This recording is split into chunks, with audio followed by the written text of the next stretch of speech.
In today's video, I want to take you from this, a skidded traverse, into this, a grip traverse, into this, some basic set it and forget it style carving. So, we're going to start off with that skidded traverse that you probably find yourself making. And the reason you'll be making that, and there's nothing wrong with this, is because when we teach people to snowboard, so you start off in the side slip like this, and then when we want to get people to go across the slope, we tell them to kind of push their knee out to that far corner of the board there. And as you do that, it just starts to bring your hips over your front foot, which flattens the front foot, and basically you're releasing pressure.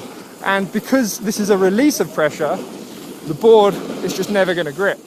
Same thing happens on your toe side.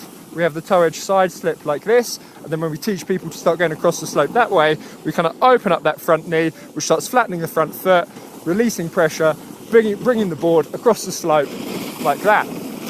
So we're going to start off with a very quick drill that will take you from this skidded traverse, and in fact we're going to use that to pick up a little bit of speed, and then I'm going to show you the adjustment that you need to make to turn that into a grip traverse, and the adjustment all comes from the front knee. So for the skidded traverse, I'm going to push the knee out to that far corner of the board, and once I've got some speed, I'm just going to kind of rotate that knee back up to the top corner. So it's going to pull my hip back slightly on the inside of the turn. I can lean into that, and then the board will start to grip and come across the slope. Let me show you.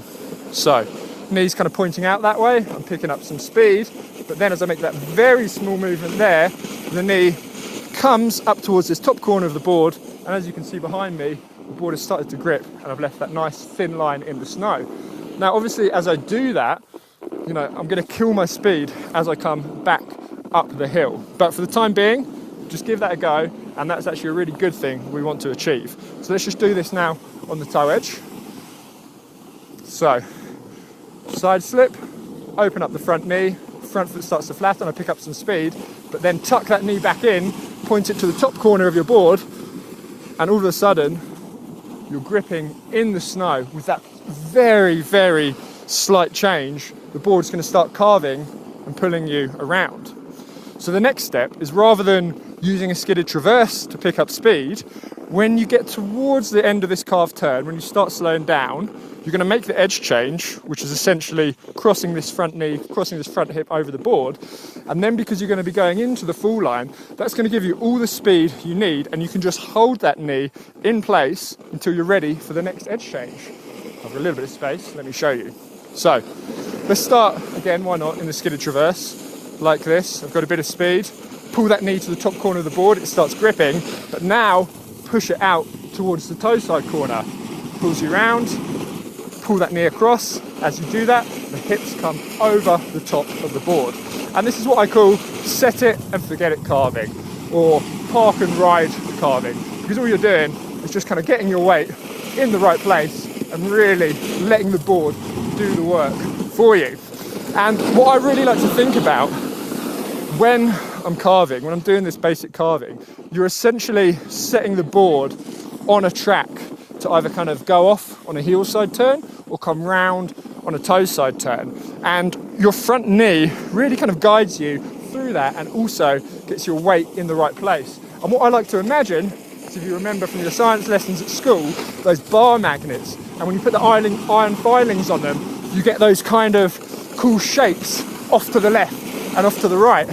And when I'm carving, it's just like I'm following that path.